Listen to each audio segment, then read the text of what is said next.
Happy Friday and welcome back to the Wolff Den presented by Win Again Academy. I'm Matt Wolff, founder and CEO of Ticket Time Machine. Today we're happy to welcome David Norman to the Wolff Den. David, how's everything going today?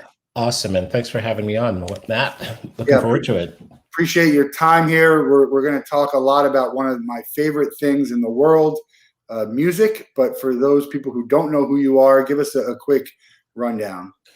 My name's David Norman. Most people know me by my nickname, which is 5-1. I've been a tour director, tour manager, production manager, tour accountant for over 35 years. I've worked in all different genres of music, country, rock, jazz, R&B, hip hop, EDM.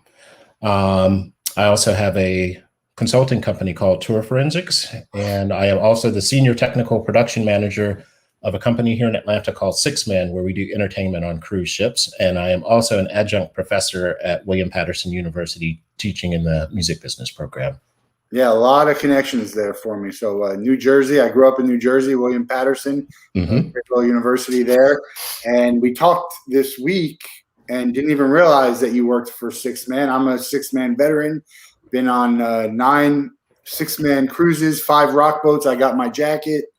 And can't say enough good things about Six Man and the cruises that they do. If you've never been on a music cruise or a six-man cruise, it's like nothing you've ever attended. It's not for the people who love cruises, right? It's for people who love music, and you just happen to have you're on a cruise. So we'll talk a little bit about that. But how did you get into the music world growing up? When I was much younger, I was a drummer. I played in a high school marching band. I played in a theater band, and I was a very, very good drummer. And my parents really were very much behind me as far as pushing me along with whatever I wanted to do. So, the time, and you might remember this, Matt, remember the days of CB radios? Yeah. Those days, I was really into CB radios. I come from a military family, so my father got really behind it because he worked on the jet propulsion systems of fighter jets. And so he would also work on the communications. And so he had a ham radio. So we kind of also bonded over that. But at the age of 14 or 15, I started auditioning for like local top 40 bands. And my father was actually my first drum tech because I couldn't drive to rehearsals or auditions. And I was usually the youngest in the band by 10, 15, 30 years. And my father would have to accompany me to several of these shows because legally I wasn't old enough to be playing in bars and stuff. But when I was 17, I joined a Rush cover band and figured out very quickly playing someone else's music, I wasn't going to make it. So how did you pick Rush? Was that your kind of music? Was it just that's where it happened? In my household, my father, he was a Renaissance man. So he listened to everything. He listened to classical music, country and Western, jazz, Motown. My mother played piano and clarinet. My little sister plays piano and drums also. So we always had music around, but I really love jazz music, and I love different time signatures and the syncopation and the accents and the dynamics in the music. And Rush at the time was one of those type of groups. So bless you. So that's how I just kind of gravitated towards that kind of music. So you have obviously the lingo down for it, so which is very helpful in being a musician, right? Do you know who Mandy Bushell is? I do not. The I don't know how old she is. She's young, maybe 14-year-old drummer who sent videos to Dave Grohl. And Yeah. That's about when you probably started. She's great. She is. She's a great drummer, but she's just got a great personality. I think she's going to make it somewhere. So you're at Rush, and that's kind of the music that you grew up on. Yeah. I listened to a lot of rock music when I was growing up, and I also listened to, like I said, everything that my father listened to. So that's how I got into country and Western music and classical also. And then I had owned a couple of recording studios early in my career. And I just like the musicality of country music. I love tones, so guitar tones, bass tones, drum tones. I think that really helped me out as a live sound engineer and a studio engineer also. So. And when did you get your first taste? Well, when was your music playing career over? Technically, it was over close to the age of 19 because I lost my parents in a car accident. So that kind of soured me on wanting to play drums for many, many, many years. And that's when I ended up, my parents left my sister and I a sizable inheritance. So that's when I bought gear to open up a recording studio. So, but I have a drum kit in the shed in the backyard, and I'll go out there and bang around on days just to relieve some angst and try to keep my chops up. And at Six Man in the office, there is a small stage. They have a drum kit and a bass rig and a guitar rig, and sometimes they have jam sessions. So I haven't been on any of those jam sessions yet, but I'm looking forward to it. Do they know you could play? I assume they know you could play. Yeah, Anthony Diaz, our CEO, is a guitar player, and Matt Bannister, who is our assistant production manager, is also a drummer. So there's going to be a pseudo house band getting together at some point. Yeah, I've been up to the offices there. It's a pretty cool scene up there. So I'll have some fun playing. Really sorry to hear about your parents too. That's terrible tragedy. Obviously, a lot of good and influence that they had in you in your life. I lost my dad when I was 29. It's always too soon. But at 19, you're kind of just finding your way. Yeah, and you're the oldest. I am. Okay, so that's another, another thing, that responsibility where you're, kind of the head of the family, right? Taking care of, making choices. But not always, but sometimes good out of bad allowed you to kind of get where you were going, maybe sooner than you would have wanted to be, right? Because you have that. True. You open up and do what you do. Yeah. What was that like? You're young. You start a company. You probably don't really know what you're doing in a sense. I didn't. Now you gotta, you can tell people more about the music world, but a lot of it's all who you know and networking. How can you get airtime for the people that you're working with? So how did you navigate through that? My father, I live in Atlanta, so my father retired at Warner Robins Air Force Base, which is about 90 miles south of Atlanta. So my studio was right off the base. It was on the main strip, and the big city was Macon, Georgia, where the Allman Brothers Band and all of those type of groups were from. And in the area that I was at, there was only 3 recording studios. There was the big one that was in Macon, which was Capricorn Studios. There was another one in Warner Robins, Georgia, but he did mostly recordings and for like high school bands and stuff. I did the whole gamut. I did rock, I did jazz, country, everything at my studio. And I also had a radio show that broadcast out of my studio called Radio Silence. And what we would do is we would play any of the groups that came through the studio, we would play their music on our radio station, which was broadcast by the local radio station. So that was another means of kind of learning the business of marketing, radio, and all of that stuff. So I've had a bizarre route in and out and around the music industry. But one of the things that my father taught me is learn everything you can. And one of my mentors when I was growing up, a gentleman named Tom Barfield, said, learn everything you can. Learn tour managing, production managing, accounting, engineering, promoter rep, because it'll make you more well-rounded, and your phone will ring 3 or 4 times more than just specializing in one particular thing. So yeah, so that's an interesting school of thought, because there's also the other school of thought that you can't be everything to everyone.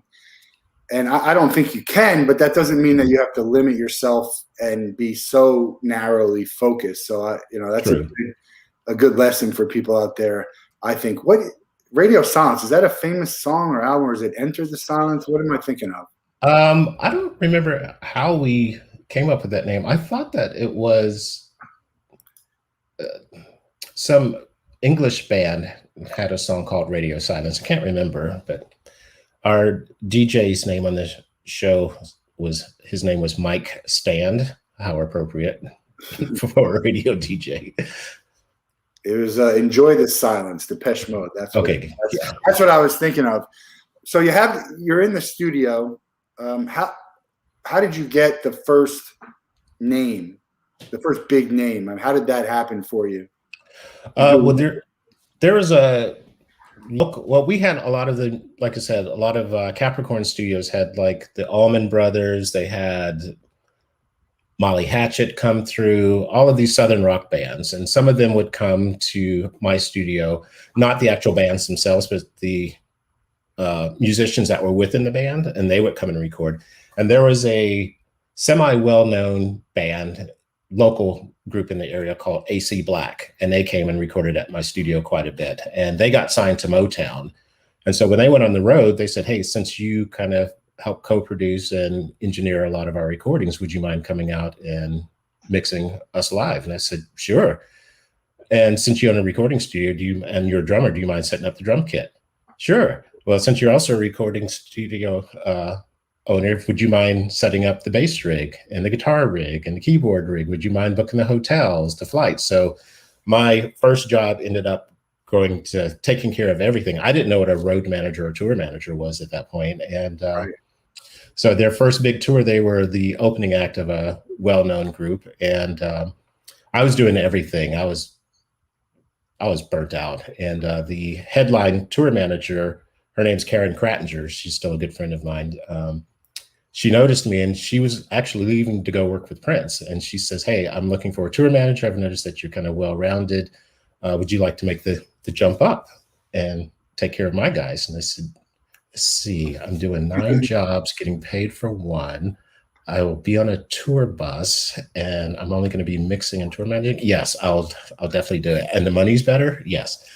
So she said, all right, I'm going to introduce you to the band. I'm just going to school you for the next couple of weeks. And then after I leave, you have 2 weeks to ask me any other questions. But after that is sink or swim. And then I guess I did pretty well, because after that gig, it just kind of steamrolled into me working with other groups.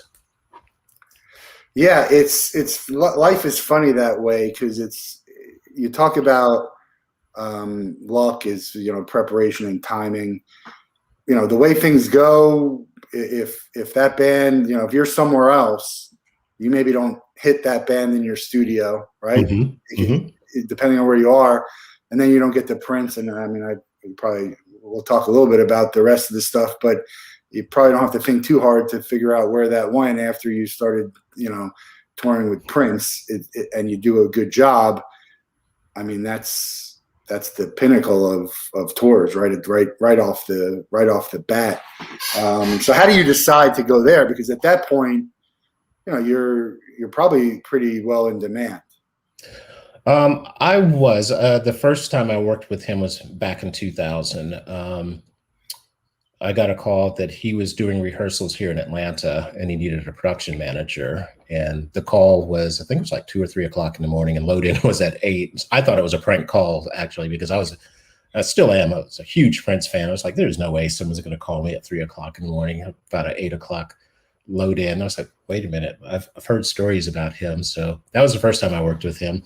But I've worked with so many different bands that I've learned so much stuff from, and working in different genres of music, I think has definitely made me more well-rounded, because I've brought a little bit of all of those different situations into whatever my current situation is. And I've always been very much a forward thinker. So I like to put out fires long before they can happen or even get to my desk. So he was a great teacher.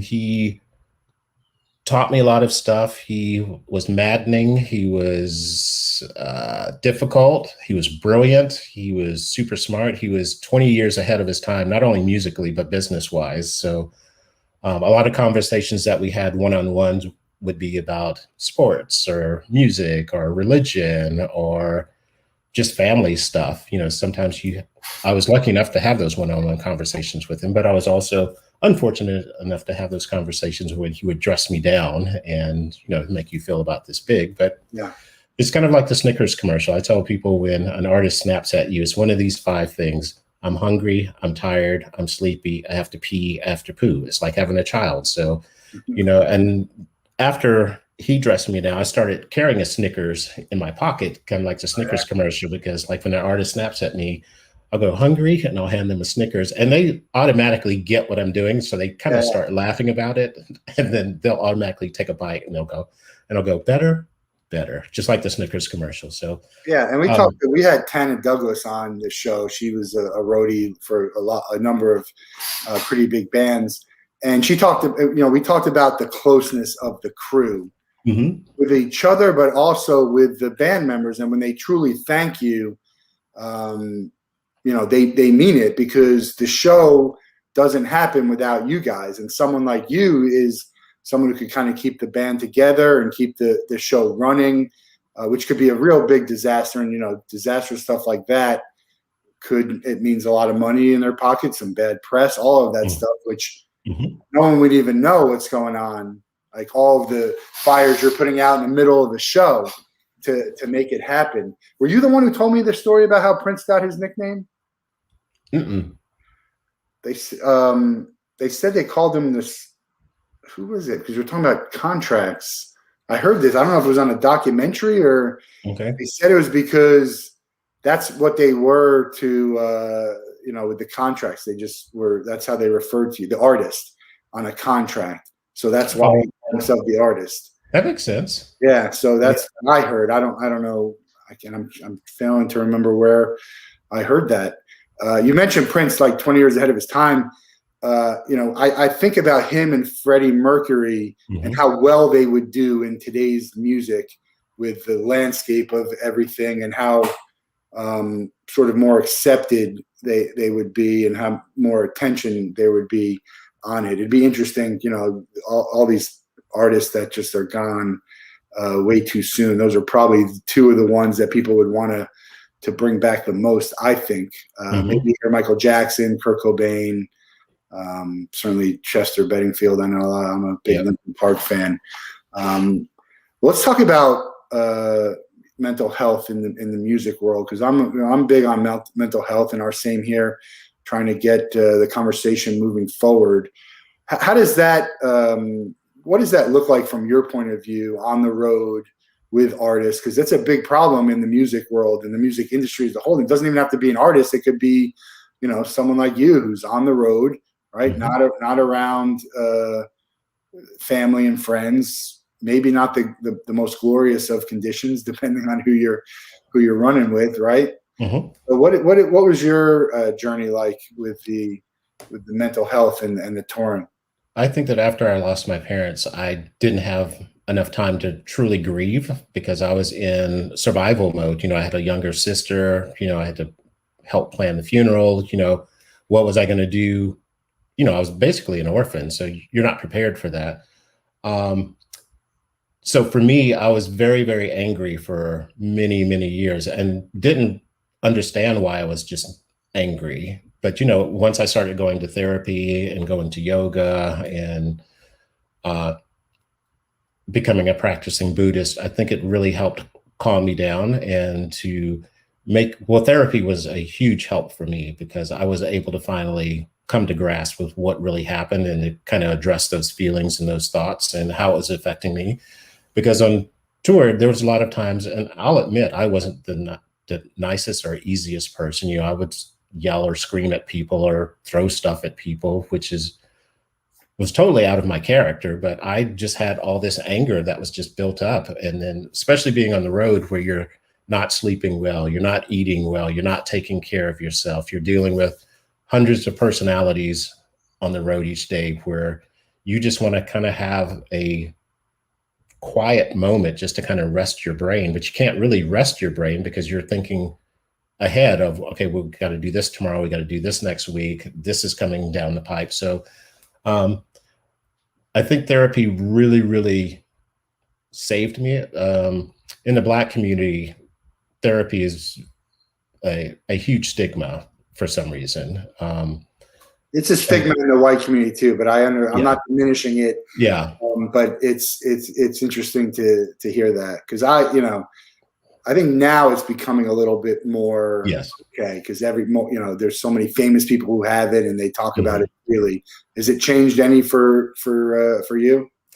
I think it definitely has, because even on tour now, people will come into the production office and say, "Look, I just need an hour just to kind of walk away from everything," or "I'm burnt out. Can I just go to the bus and take a nap?" And I go, "Absolutely. Don't wear yourself down. Don't think that on our days off, it's required that you have to have a dinner with everyone. You just kind of need some away time." And then after Chester died, that was another huge wake-up call also, I think, for our industry, because here's a guy who's in one of the most successful bands of our time, and everyone thinks that everything's okay, but you don't know what's going on in someone's life. And I think that was a huge wake-up call. Kurt Cobain was a huge wake-up call. Well, why do we need these why does it always, and it happens for me too, when I lost my dad. And I always used to feel that way a little bit, but like life can be short, right? We have those life can be short moments. But why do we need these reminders all the time? That's the troubling part, is why do we need these reminders? We understand it, but it's always that something like that happens. Some people are too far gone. They can't necessarily be helped. And that's the sad part about it for me. And I feel like it might have been for you also. Like, you kind of always knew you were going to be okay. It wasn't. Yeah. It's just we got to figure out how to get to the other side. And for some of these other people, they can't see that there's another side. But it's hard to imagine why we need so many wake-up calls for all this stuff. I think that we're just so busy in our day-to-day life that we don't see it or acknowledge it. Or even if we do acknowledge it, we don't have time to deal with it because we have so many other things on our plate. So I think that's one way that I think why the wake-up calls. Like even when we lost Prince and Michael Jackson and Whitney, again, you don't know. These people are hugely successful. You don't know what's going on with them. Not saying that they died intentionally or in any nefarious type of way, but everything happens for a reason, and I think that when we have people pass away, it kind of so maybe I need to go get some help. Yeah. And well, the thought is like the fear, and it's if I have these problems, I'd rather have these problems and be rich. And right, instead of having these problems and be someone who's on the corner of the street. There's obviously certain advantages to it. Even with Naomi Osaka, we talk about this, and it's great that she can take the pause, but there's plenty of people who can't afford, and I'll say this, we said this the other day, there's plenty of people who can't afford to take that pause because there aren't people like you who said, "Hey, do you need a break? Take a break," whatever that takes.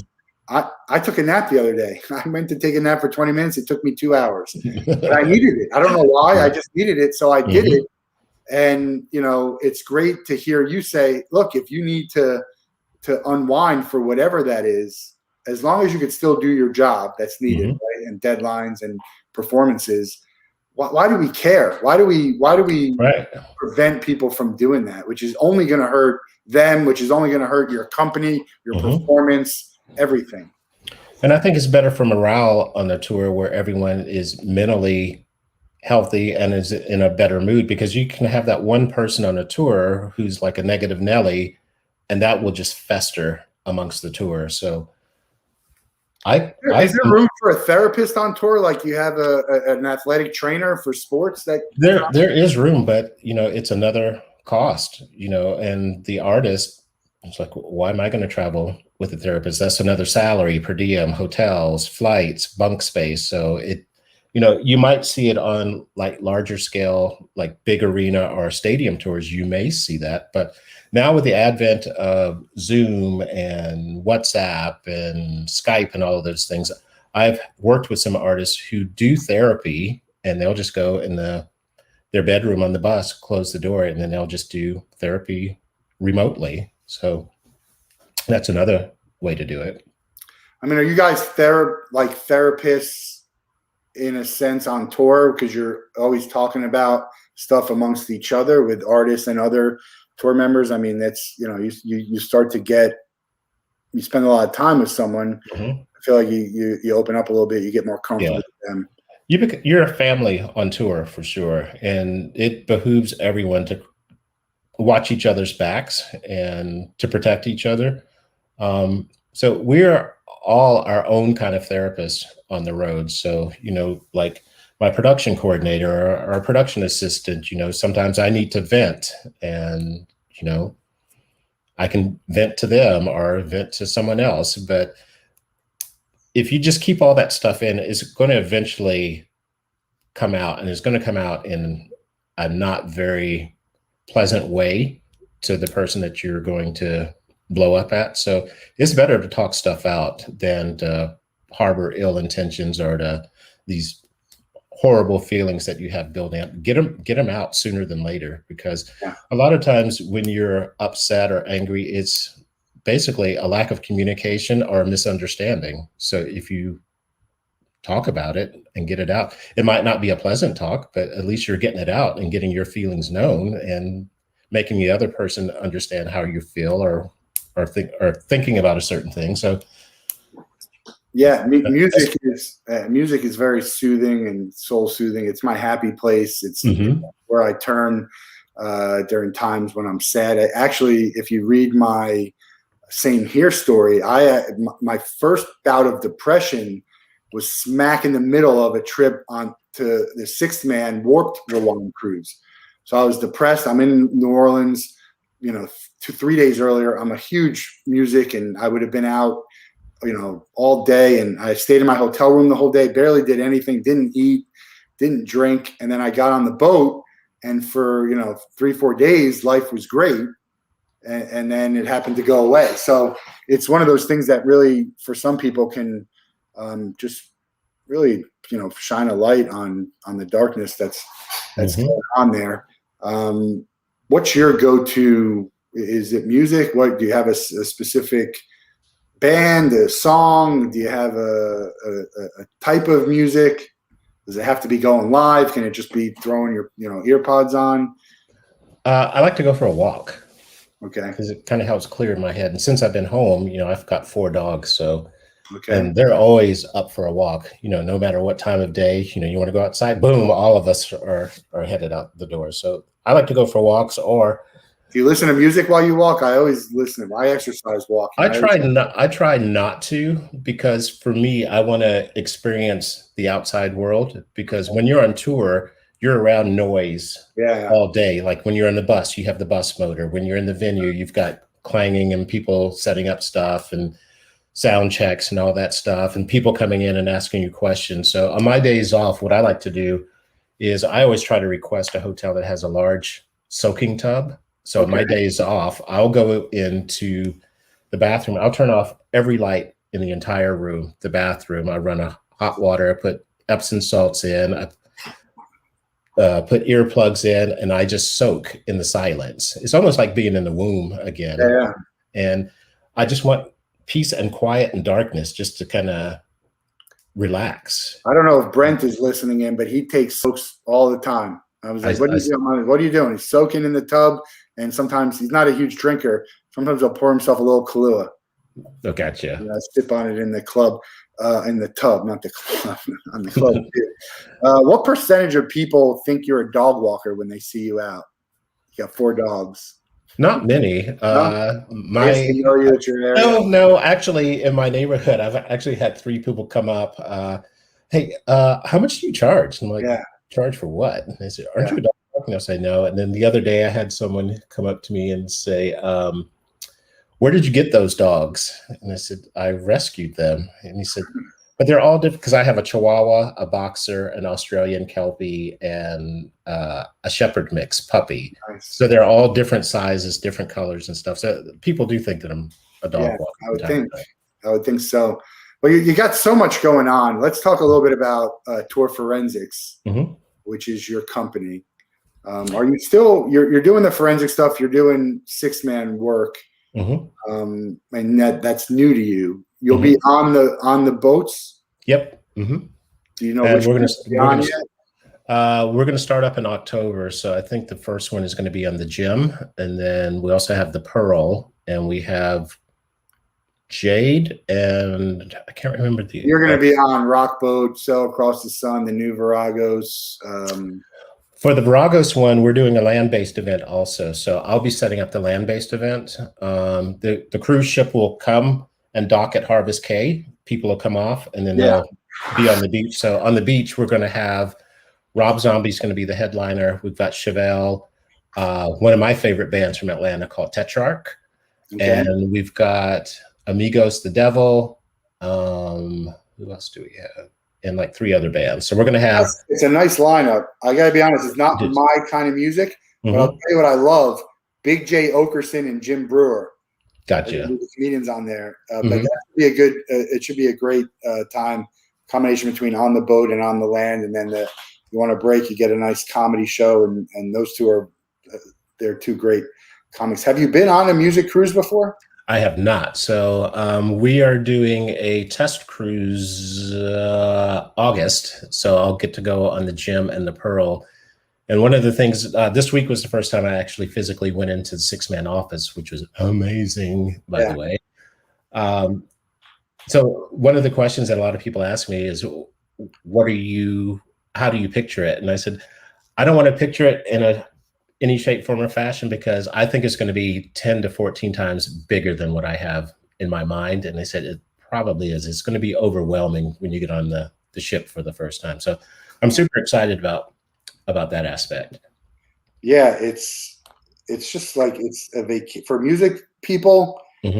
There's nothing like it for a vacation. It's hard to describe. There's also a family type atmosphere for people who've been on. I mean, you go on the rock boat, there'll be people who've been on 20 boats. We lost one of the ladies who was on all of them this year, so the rock boat will be a little. You miss a year, so it's going to be something. And then you go, you know how it's like tour every day, right? And you get off one boat, and I think they're going to have back to back, and you're right on the next one. But we wanted to talk about the tour forensic stuff because you've been doing tour accounting for people.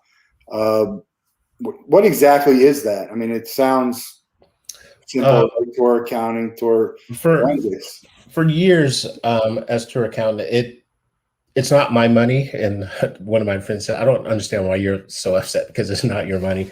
But it just bothers me to see the amount of waste that we have on tours. And it bothers me that the artists could come home with a lot more money if they just streamline and did things a little bit more efficient. And one of the things that I always tell people, you can pay a little bit more up front, but it's going to save you a whole lot more on the back end. So my partner, Gabby Para, when we were out on Earth, Wind, and Fire together, I started talking to her about this idea that I had. I wanted to start a company where, and we don't necessarily go after well-established or huge bands, because there's other companies that do that type of thing. We wanted to work with up-and-coming and mid-level bands, artist management firms, artists, personal managers, that kind of thing, to kind of help them think outside the box on different ways to tour more efficiently. And so Gabby and we started during the tour, just mapping out ideas and thoughts. And what's the biggest waste? I mean, what's the biggest problem? Sometimes it's personnel on tour. You're so bloated with people. I'll tell you, the one that really inspired me to start this company was, I'm not going to say who the artist was, but we were touring in Europe, and the artist had one whole tour bus of just hanger-ons. It was called the Homies bus. It was 18 guys that did nothing but play basketball. We had a HOTEC, a guy who sat in the barricade with passes, and when the artist would point out in the audience at a particular lady, that guy would go out and give her a backstage pass. And then we also had one guy whose whole responsibility was to go find whatever the local McDonald's was in Europe. And I'm like, really? We've got 18 people, and they weren't staying at like the B or C party hotels. They were staying at the artist hotels, the most. But this was a well-known artist. Very well known. They want they want to have that crew, and I think they're okay to pay with that. But here's the thing. When we did the budget, I said, hey, and I was in a meeting with the artists and management and business management. I said, if we can kind of adhere to this budget that we have here in place, the artist is going to come home with $13 million in his pocket after we pay all of the expenses of the tour. And everyone was super ecstatic about it. Except and no, the homies still ended up coming out on the tour. And so as things were progressing, you know, our expenses were going up, and I'll never forget this. We were in Germany, and I requested a meeting with the artist to have a one-on-one chat. And I said, look, we're burning through money right now. Your $13 million you're going to come home with is quickly drying up. And he said, thank you. And he just turned around in his chair and he said, you're dismissed. And I was like, oh, okay. So at the end of the tour, when I closed out the books, he actually had $760,000 in his pocket. So he burned through over $12 million of just. He just didn't listen to you. Just didn't listen, didn't want to listen. And about 3 years later, he filed for bankruptcy. And people were like, well, we're shocked. I'm like, I'm not shocked. I'm not shocked. Like, what took so long? Right. So that was one thing. And then we just want to help artists who are just starting out, because we see a lot of artists who don't know how to build a rider, or don't know how to advance a show, or don't know how to settle a show or deal with accounting on the road. You know, so we kind of do all of that stuff. We've consulted for artists, some festivals. So it's been a slow process, especially coming out of the pandemic, but we've had clients during the pandemic. So and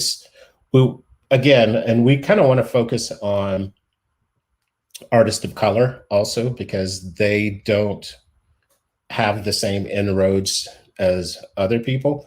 And we also kind of want to school them. And it all kind of ties into me being an adjunct professor and mentorships and internships also. So I'm learning stuff from the students of what they want to do after they graduate, and I can kind of school them. Well, here's a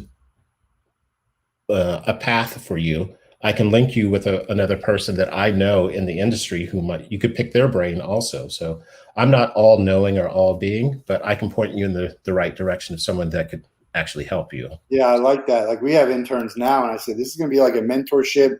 I want you to tell me what you want to have on your resume, and then that's what you can do. Because there's I look at my resume, it's all BS, and it's like you say, I did this, this, and this, but did you really? So I want you to be able to say, hey, this is what I want to do. And you can actually say, I did that, which you don't get a lot at these bigger places. The internship is all, you know, kind of stuff you don't really want, but it's okay. I'm going to do it anyway because, you know, I need this name on my resume. So do you have the studio still? Are you done with those? No. Oh yeah, I'm done with that. After I sold the studio, I moved here to Atlanta, and I worked in a couple of recording studios here in Atlanta. So yeah, it became a money pit very quickly, because I was trying to run the studio and be on tour and then come back and then engineer and stuff. And I was just burning myself at both ends. So you needed a tour accountant. I did. But now it's, you know, you have this forensics. Why six man? Why go back to work for someone else? Is it that the tour forensics hasn't taken off yet? Is it just a new experience? Is it? I'll tell you, six man.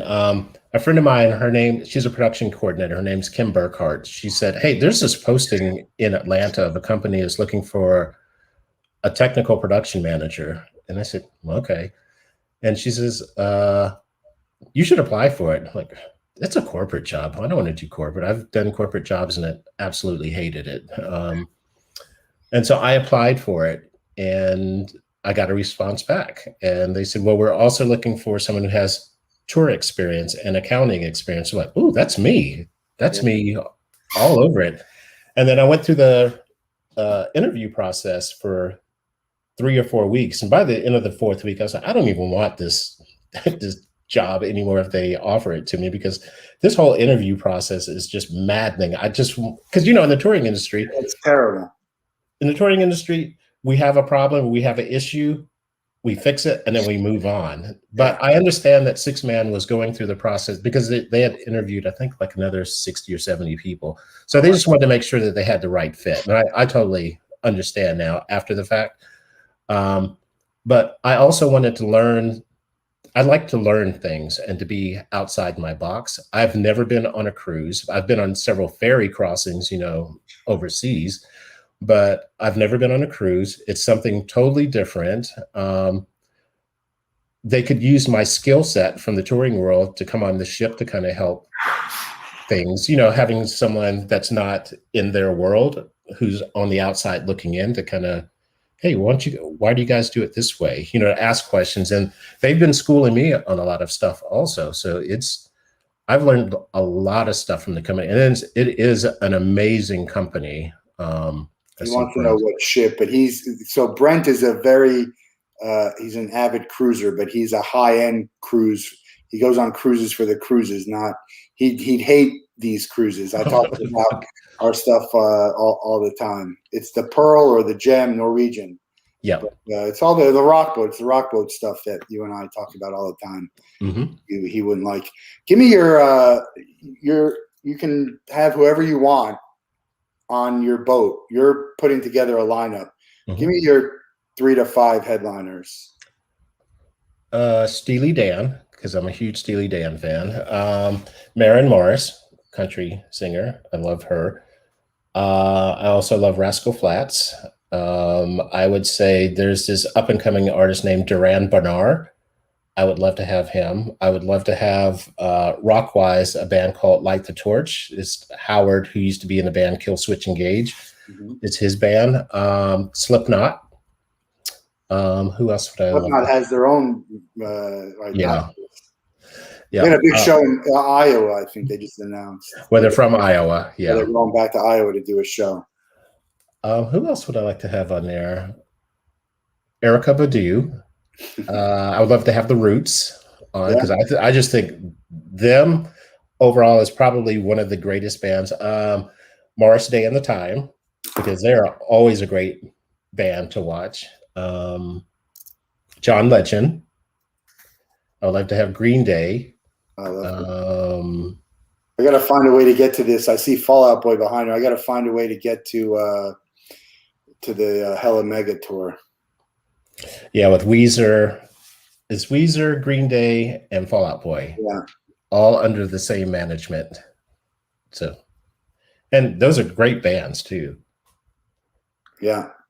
I got to find a way to do it, because I'm doing Dave Matthews, and then I think I'm going to a conference. We had JD Eicher on on the program. We have Andy Frasco next week, and then Steve Everett is coming on too. So a lot of 6-man artists coming on the on the Wolff Den. We'll get some good pub for 6-man and the rock boat and all. I think you're gonna love it. Do you know about Headphone Disco? Yeah, I've actually been in some of the meetings they've talked about that. Have you experienced it yet? I have not. Oh, man, I love it. I had it at my wedding. I loved it so much. The last 45 minutes of my wedding, we did Headphone Disco, and people loved it. It's one of the great things of the cruise, actually. Like the late night, your first time there, you don't even realize it. Next thing you know, it's 3, 4 in the morning, and you're at Headphone Disco, and it's great. I love it. I think you'll like it a lot too. Well, I'll tell you another thing I really like about 6-man. My boss, Sarah Rio, that lady has made me, on top of everyone else at 6-man, has made me feel super welcome. And I love that I'm able to pick her brain and get feedback, and we have a lot of one-on-one conversations. But that woman she's a gem. No pun intended. But the ship. Probably the best. Yeah, she's probably the best boss I've ever had in my entire life. That's great, because that, it's so underrated to have a boss like that. Mm-hmm. Because when you have someone who's not, we're doing an open to work show on Tuesday where we bring people on and highlight. Mm-hmm. And we got this guy who I didn't even know he was connected to other people. and he had this huge rant about how terrible his boss was treating him and calling him an idiot and a moron and all. And you could lose a couple of things. First of all, you can lose a very good employee if your boss is not a good boss, which is tough to replace. But you can really do some damage to someone mentally. Yep. To have a boss and they feel like they're worthless and not doing it right, and it's not always their it's not always their fault. So it's great to be able to have a boss that you can get along with. You don't have to be best friends with them. You just have to, if you can be friendly with them, great. But at the end of the day, it's a job, and you got to do your job, and they're there to help you do your job. So I always, I don't really ever want to be never wanted to be a manager. Obviously, I'm going to have some employees, and I'm going to have to manage, but hopefully I'll be able to delegate, because it's tough. It's tough telling people what to do and how to do it. And, at the end of the day, you just want stuff to be done right. You to have a good experience, the people you're working with have a good experience, the customer have a good experience. It's really, it's not an easy thing to do, which because you're kind of managing the people who are, putting this all together. What's your favorite part of the work? Not the people, like the actual work.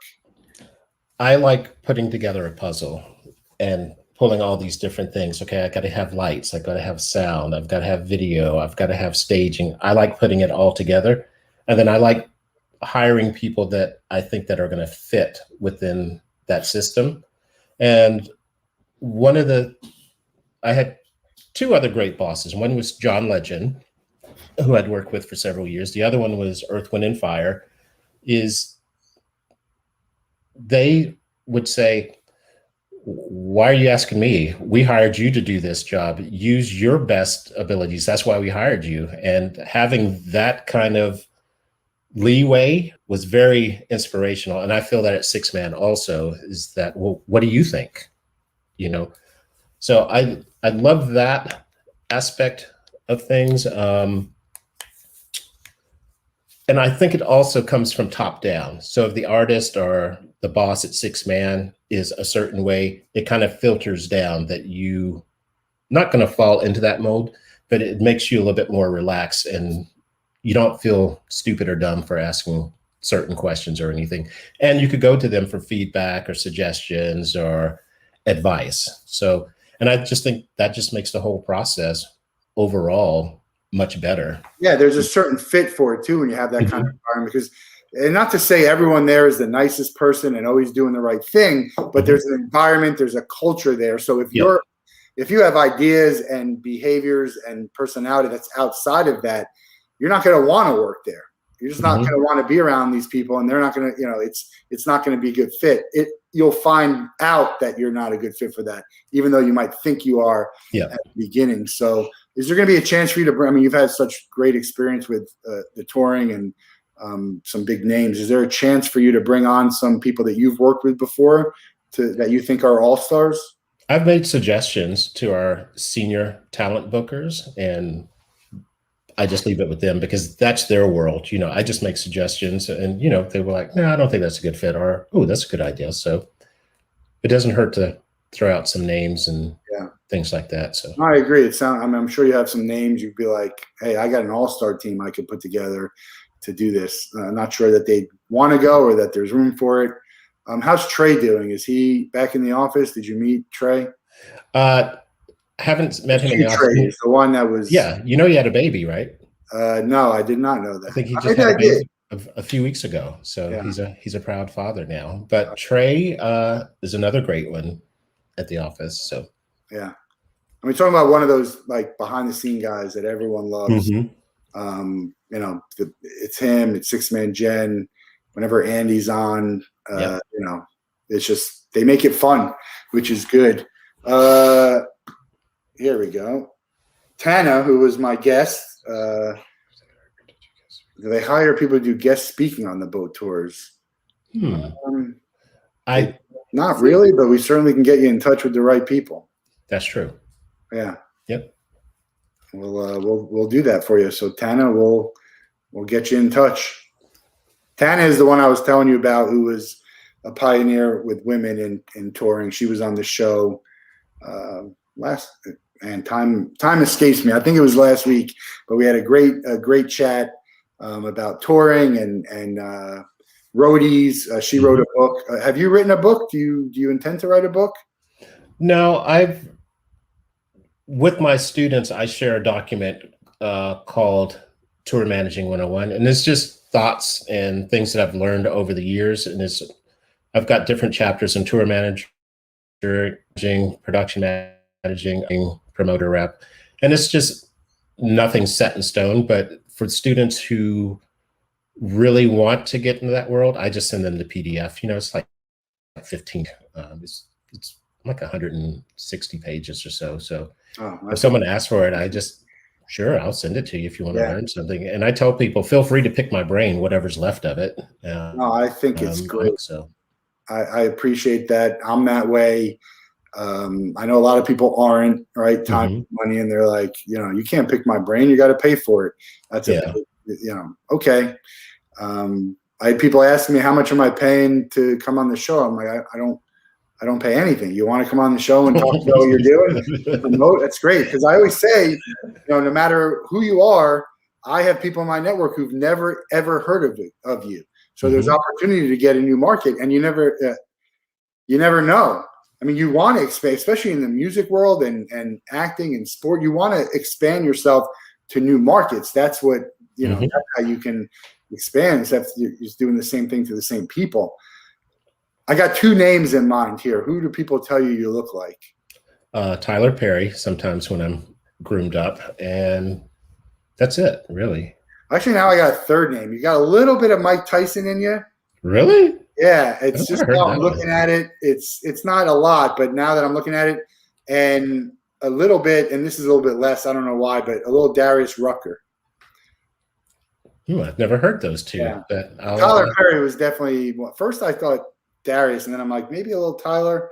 And then when I'm properly groomed up and have on a collared shirt, but I tell people, shoot, I wish I was his height and I wish I had his money. Yeah, how great is he though? He's one of those guys who just seems to be good. He's not doing it for publicity. Huge inspiration here in Atlanta for the things that he does. Like, have you been to his studios? I have not. I would love to. I actually applied to work there about a year or so ago, but never got a response back. But that's okay, because I always say everything happens for a reason, and you are where you're supposed to be when you're supposed to be there. I don't even watch his movies. I haven't seen most of his movies, but I'm just a big fan of him. And he's obviously very talented. Had a great speech. I forget what award he won, but it was a great speech. Then, was it the Oscars? It was like a lifetime achievement, maybe. I don't even remember. Trying to think. Well, that's it. Might be he might be your answer for our final question. We'll get there shortly. Any regrets about not being a drummer and moving forward in a drummer? You ever think about how life would have been if there's? No, because like I said before, you're where you're supposed to be, when you're supposed to be, and life puts you in those situations. And you can't force those situations. You could try to, like, there's several bands I've always wanted to work with, but I didn't have a chance to, and probably never will, because it's not on my path to work with those groups or to deal with those things. Who are those bands? Can you name them? Foo Fighters would be one I would love to work with. Maren Morris would be another one I would love to work with. Metallica, Rascal Flatts. Rascal Flatts is done touring, right? Yeah, I would love to work with John Legend again. I'd love to work with Alicia Keys again. But I had the opportunity to work with them before, and your paths split, and they go off and hire someone else that can fulfill their needs and their wants and their desires. I go on to work with someone else who could use my talents. So you're where you're supposed to be. So I don't try to force stuff. Like just the 6-man thing, I would have never thought that 6-man A would hire me or would B be interested in me, and I'm where I'm supposed to be. Yeah, that's great. I don't always believe in everything happens for a reason, but I do understand. I understand the concept It's hard, and you would know the same. It's like, there's so much bad in the world. Like, what possible reason? I understand it opens doors and ways, but and you lost your parents, a lot sooner than I lost my father. Every day you get, that's one more day with them is. So you're talking about 10 years for me when I was like 29. That's almost like a lifetime. That's a huge part of my early adulthood. The thing I miss, the thing that disappoints me or that I miss most about not having my dad is he would be so happy to see me right now. And I struggled a lot in my work when I was, when he was alive. What do you think your dad and your mom would be the most proud of you that they've missed? Where I'm at today and how I'm paying it forward, because they were huge inspirations of paying it forward. My mother was quite popular in the military family because she was always the funny one, and she would always, if anyone was having a bad day, she would always take them under their wing and console them. And my father was super quiet, but very, very smart and very well-rounded. And I think that they would really appreciate that I'm, again, paying it forward. I didn't go to college. So with me being an adjunct professor now, I think that they would probably be super happy about that and helping students and helping younger people. And I think that they would also really appreciate that my younger sister and I are very, very close now. We speak 2-3 times a week, and she's probably the funniest person on the entire planet to me. So I think that my parents would really appreciate that. I love to hear we're that. very close. Yeah. 2 more questions. We got a weird one here. Would any of the artists that you worked with be invited to and/or attend a wedding, a funeral? What are you close enough with any of them that they would attend those events? Sure. You mean like my events or just events in general? Your events. I was lucky enough that when I've had shows that are here in town on tour, that I have a pool, that we have a pool party at my house if we have a couple of days off. So I've had John Legend at my house. Oh, wow. I've had Earth, Wind, and Fire here at my house. And, and it wasn't just them. I invite all the band, all the crew, the support acts, because when you're on the road, like I said, it is a family thing. And you get tired of that same monotony, hotel, airport, venue, hotel, airport, venue. To come over to someone's personal home and to have, we just catered in barbecue and chicken wings and some vegetarian stuff. People can get fat mats. Yeah. So people can come to the house, they can get some puppy love, they can get in the pool, they can get in the hot tub, they can go out in the shed and play drums. And the last time I had like a masseuse that came over the house, I just set them up in one of the bedrooms, and a barber, because, why spend your day going somewhere else? Come to my house. I'm just going to have everything at the house that you're going to need for that day off. And I think that people kind of appreciate those kind of things. So, When I was up there for my meeting with Six Man, I had fat mats and then went to Sweetwater Brewery, washed it down with a few beers, and it was a great night. We'll get you out of here on this. Same question. Okay. Get more out of here. Okay.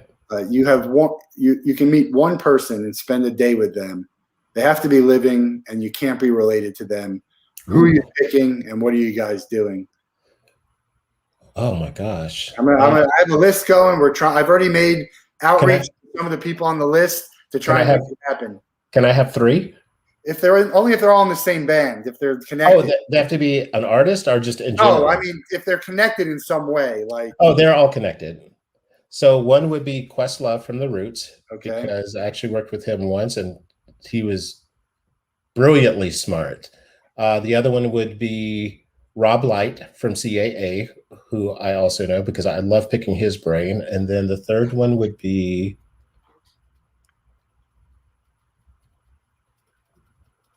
I think those are the only 2 that I could really. If I had to have you choose one, is it Questlove? It would probably be Questlove. Yeah. You know who else comes to my mind is W. Kamau Bell. It would be great. Oh, he's wouldn't he? Yeah. He's fantastic. Anyway, we really appreciate you joining the show here. We talked to you this week. We booked you on as we didn't even talk about, wasn't there a tour we were supposed to talk about? Tyler? No. Yeah, we won't talk about that yet. Right. That's for another show. We'll do it on a recap. I knew there was something. There's so much, man. I could talk for hours about music and Sixth Man and tours and Me too. all that stuff. The bands. I love doing it, so I'm happy to talk anytime. Let me know when you have another pool party. I'm coming up. I'll drive up and I'll bring some great barbecue and some great beer. Ooh. Piece of barbecue. That's my weakness right there. What's your favorite? I love brisket. Brisket? Yep. Yeah, I like a good brisket too.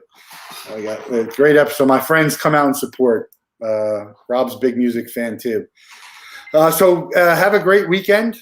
Thank you. It. If you have any questions and need any tips on cruising before you go on, let me know. I hope to see you on a boat.